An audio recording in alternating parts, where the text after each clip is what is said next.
wabarakatuh. Alhamdulillahi rabbil alamin wa bihi nasta'inu ala umuri dunya waddin. Wassalatu wassalamu ala nabiyyina Muhammadin khatamil anbiya'i wal mursalin wa ala alihi wa ashabihi wa man sara ala nahjihi ila yaumiddin. Allahumma salli ala Muhammad wa ala ali Muhammad kama sallaita ala Ibrahim wa ala ali Ibrahim fil alamin innaka Hamidum Majid. Wa barik ala Sayyidina Muhammad wa ala ali Sayyidina Muhammad kama barakta ala Sayyidina Ibrahim wa ala ali Sayyidina Ibrahim fil alamin innaka Hamidum Majid. Allahumma anfa'na bima 'allamtana wa 'allimna ma yanfa'una wa zidna ilma. Allahumma arinal haqqa haqqa warzuqna tibaa wa arinal batila batila warzuqna ijtinaba. Sahabat El-Shifa yang dimuliakan Allah Subhanahu wa taala, alhamdulillah segala puji hanya milik Allah.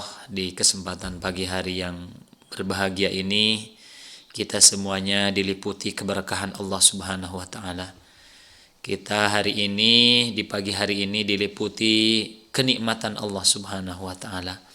Maka sudah sepantasnya kata yang kita ucapkan, kata yang seharusnya kita sampaikan kepada Allah Subhanahu wa taala adalah pujian-pujian kepadanya. Kepadanya lah kita memohon dan kepadanya pula kita menggantungkan semua harapan. Karena Allah lah satu-satunya zat yang maha segala-galanya, yang Allah lah satu-satunya zat yang maha berkehendak, yang maha mencukupi semua kebutuhan makhluknya. Salawat beserta salam kita sanjungkan kepada junjungan kita Habibana wa Nabiyana Muhammad sallallahu alaihi wasallam, kepada seluruh keluarganya, para sahabatnya, dan kepada seluruh pengikutnya. Ya, mudah-mudahan sampai kepada kita. Alhamdulillah sampai saat ini kita semuanya masih istiqomah menjalankan semua sunnah-sunnahnya, dan kita memohon kepada Allah semoga kita semuanya selalu istiqomah menjalankan sunnah-sunnah yang dibawanya, dan juga kita istiqomah menjalankan syariat-syariat yang telah disyariatkan kepada kita semuanya, sehingga kita termasuk umatnya yang kelak akan mendapatkan syafa'atul uzma nanti di yaumul jaza wal hisab. Sahabat-sahabat El-Shifa yang dimuliakan Allah Subhanahu wa taala, kembali saya menyapa sahabat-sahabat El-Shifa semuanya yang sampai saat ini sahabat-sahabat El-Shifa di rumah masih setia menemani acara kita di setiap pagi dalam kajian atau sajadah El-Shifa pagi. Mudah-mudahan sahabat-sahabat El-Shifa hari ini yang selalu setia menyimak semua acara-acara di El-Shifa Radio, terutama di kegiatan atau acara sajadah El-Shifa pagi. Mudah-mudahan Allah Subhanahu wa taala berikan kemudahan dalam setiap urusannya. Kemudian Allah Subhanahu wa taala berikan keberkahan dari setiap langkah-langkah kehidupannya, dan juga Allah Subhanahu wa taala mudahkan rezekinya untuk sahabat-sahabat El-Shifa semuanya. Sahabat El-Shifa yang dimuliakan Allah Subhanahu wa taala, kita melanjutkan pembahasan materi terkait dengan Kitab Adabul Mufrad atau kajian Kitab Adabul Mufrad. Di pekan kemarin kita sudah berbicara mengenai bagaimana Allah dan Rasulnya mengangkat derajat kaum perempuan dari jurang kenistaan, dari jurang kehinaan, membawa atau mengangkat derajat kaum perempuan itu ke derajat yang paling mulia. Karena seyogianya tidak ada perbedaan antara laki-laki dan perempuan. Tidak ada perbedaan anak laki-laki dan anak perempuan. Semua di mata Allah Subhanahu wa taala sama. Yang membedakan adalah derajat ketakwaan. Inna akramakum indallahi atqakum. Sesungguhnya mereka yang memiliki kehormatan yang tinggi di hadapan Allah, mereka yang memiliki kemuliaan di hadapan Allah Subhanahu wa taala, hanya merekalah yang membawa ketakwaan. Jadi tidak dilihat dari jenis kelamin laki-laki atau perempuan. Sebagaimana yang terjadi dulu di zaman jahiliyah sebelum Islam datang. Yang mana kaum perempuan mendapatkan perlakuan yang tidak baik. Perempuan dinistakan. Perempuan derajatnya dihinakan. Maka setelah Islam datang, Setelah Rasulullah Shallallahu Alaihi Wasallam membawa syariat, membawa kemuliaan untuk kaum perempuan. Nah, maka di pekan kemarin kita lebih banyak berbicara tentang bagaimana Allah Subhanahu wa taala memberikan sebuah kabar gembira bagi mereka yang memiliki anak perempuan. Ya, di pekan kemarin sudah kita bahas hadis-hadis Rasulullah Shallallahu alaihi wasallam mengingatkan kepada kita semuanya bagaimana sikap-sikap mereka, ya bagaimana sikap-sikap kita dalam menyikapi manakala kita memiliki anak-anak perempuan. Kita memperlakukan mereka dengan penuh kasih sayang. Kita memperlakukan mereka dengan penuh rasa cinta. Ya, karena kita lihat bagaimana psikis seorang perempuan itu luar biasa. Tentunya ya cara-cara yang kita gunakan dalam manakala mendidik mereka, cara-cara yang kita lakukan bagaimana dalam mengasuh mereka, tentunya ini harus kita perhatikan dan harus kita miliki keterampilan-keterampilan khusus yang mana kita cetak, kita didik anak perempuan kita tentunya sesuai dengan apa yang diinginkan oleh Allah dan Rasulnya. Ya, Allah Subhanahu wa taala menyampaikan kepada kita melalui Rasulullah Shallallahu alaihi wasallam tentang keutamaan-keutamaan yang Allah akan berikan kepada mereka yang memuliakan anak perempuan, terutama bagi mereka yang memiliki anak perempuan. Manakala kita menunaikan hak-hak mereka, mencintai mereka karena Allah Subhanahu wa taala, mendidik mereka dengan sebaik-baiknya, maka anak perempuan tersebut akan menjadi wasilah dari Allah Subhanahu wa taala.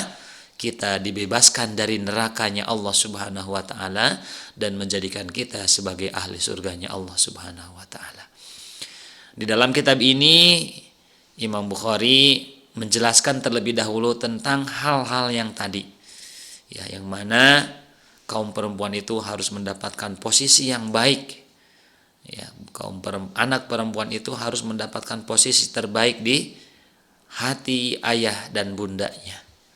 Tidak dibeda-bedakan antara hak dia sebagai seorang anak perempuan dengan hak dia sebagai seorang anak laki-laki.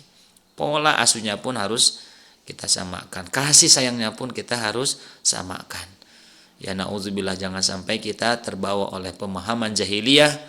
Ya, kita berpikir bahwasanya anak perempuan tidak membawa keberuntungan, anak perempuan membawa masa depan yang tidak baik, anak perempuan hanya bisa menangis, hanya menjadi tanggungan dalam kehidupan. Nah, itu harus kita buang-buang karena itu merupakan hal yang sangat keliru. Sahabat Al-Sifah yang dimuliakan Allah Subhanahu wa taala, kemudian kita akan memasuki hal yang pokok dari pembahasan bab ini, yaitu berkaitan dengan adab-adab bagaimana kita mendidik anak kita.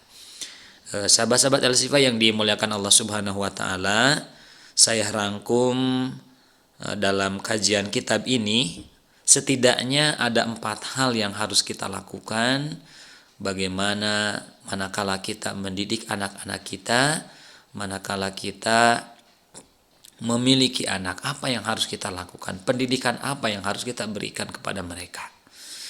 Sahabat Al-Sifah yang dimuliakan Allah Subhanahu wa taala, Imam Ghazali beliau menuturkan bahwasanya anak itu merupakan amanah dari Allah Subhanahu wa taala. Manakala kita mendidik mereka, ya, dengan pendidikan yang baik sehingga mereka menjadi anak yang soleh, maka itu akan membawa kenikmatan tersendiri bagi orang tuanya. Itu akan menjadi investasi yang begitu berharga yang kelak akan didapatkan oleh orang tuanya manakala mereka menghadap Allah Subhanahu wa taala. Maka seyogianya hal yang terbaik yang harus kita lakukan terhadap anak-anak kita. Ya, jangan sampai kita melahirkan mereka tanpa memberikan pendidikan yang terbaik. Kita memenuhi kebutuhan jasmaniah mereka, kita memenuhi kebutuhan zahiriyah mereka, tetapi kebutuhan batiniah, kebutuhan baginya untuk bekal manakala menghadapi kehidupan ini kita abaikan. Maka oleh sebab itu hal yang harus kita perhatikan terlebih dahulu adalah manakala kita memiliki anak-anak, Gitu ya, kita diberikan amanah oleh Allah Subhanahu wa taala memiliki keturunan, maka terimalah apa yang Allah berikan itu dengan penuh sukacita, dengan penuh kebahagiaan. Ya, kemudian kita hadapi, kemudian kita terima mereka dengan penuh kebanggaan, dengan penuh optimis. Kenapa? Karena Allah Subhanahu wa taala banyak menjanjikan kebaikan bagi mereka yang selalu mendidik, ya, membiayai kehidupan ya mereka. Bahkan dalam sebuah hadis Rasulullah Shallallahu Alaihi Wasallam, ini jadi kabar gembira ya bagi kita semuanya yang sudah bekerja keras mendidik mereka, yang sudah bekerja keras memberikan semua kebutuhan-kebutuhan mereka. Karena pada hakikatnya manakala kita memberikan kebutuhan kepada mereka, materi yang kita penuhi untuk mereka, maka disitulah ada butiran-butiran kebaikan dari Allah Subhanahu wa taala. Sahabat Al-Sifah yang dimuliakan Allah Subhanahu wa taala, ini menjadi pelurus ya pemikiran kita. Sekali lagi, ini akan meluruskan pemikiran kita. Bagaimana mindset yang harus kita bangun manakala kita memiliki keturunan itu adalah hakikatnya Allah sedang menanamkan kebaikan-kebaikan yang akan kita tuai. Dalam sebuah hadis, ya, hadis ini diriwayatkan oleh Imam Bukhari. Dalam kitab ini dijelaskan Anil Miqdami Ma'adin Kariba annahu sami'a Rasulullah sallallahu alaihi wasallam yaqul. Dari Miqdam bin Ma'adi Karib, ya, bahwa ia mendengar Rasulullah sallallahu alaihi wasallam yaqul, beliau bersabda, ma at'amta nafsaka fahuwalaka shadaqatun. Sesuatu yang engkau berikan kepada dirimu sendiri adalah sedekah bagimu. Jadi apa yang kita berikan untuk kebutuhan diri kita, manakala kita lakukan karena Allah Subhanahu wa taala, niatnya ibadah karena Allah Subhanahu wa taala, laka shadaqatun, maka itu akan menjadi sedekah, akan jadi kebaikan bagi kita. Wa ma at'amta waladaka fahuwa laka shadaqatun. Ya. Dan apa yang telah engkau berikan, ya, untuk anak-anakmu, ya, fahuwa laka shadaqatun, maka itu akan menjadi sedekah bagimu. Gitu ya, kita bekerja peras keringat banting tulang memenuhi kebutuhan anak-anak kita sampai mereka dewasa. Jangan terbersit dalam benak kita, ya, ada sebuah penyesalan, gitu ya. Percuma saya mendidik kamu, membiayai kamu dari kecil sampai besar, sementara kamu sampai besar saat ini, ya, tidak birrul walidain, ya, tidak mencintai ayah, tidak mencintai ibu. Nah, gitu ya. Ini yang keliru. Kenapa? Karena pada hakikatnya manakala kita memberikan semua kebutuhan-kebutuhan anak kita, kata Rasulullah, laka shadaqatun, itu akan menjadi kebaikan bagi kita. Ya, setiap peser uang yang kita berikan kepada anak-anak kita, setiap kebutuhan yang kita penuhi untuk mereka, laka shadaqatun, itu akan menjadi kebaikan bagi kita. Wa ma at'amta zaujaka fahuwa laka shadaqatun. Setiap makanan yang kita berikan untuk pasangan kita, untuk istri kita, laka shadaqatun, itu akan menjadi sedekah bagi kamu. Wa ma at'amta khadimaka, dan makanan yang telah engkau berikan kepada pembantumu, orang-orang yang terlibat membantu memenuhi kebutuhan kehidupan kita, orang yang membantu semua keperluan kehidupan kita, khadimat, gitu ya.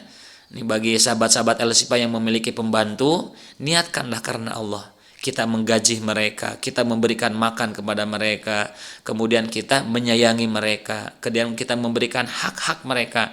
Apa kata Rasulullah? Laka shadaqatun, itu akan menjadi sedekah bagimu. Gitu ya. Nah, ini sahabat-sahabat Al-Sifah yang dimuliakan Allah Subhanahu wa taala. Hadis ini sahih yang diriwayatkan oleh Imam Bukhari.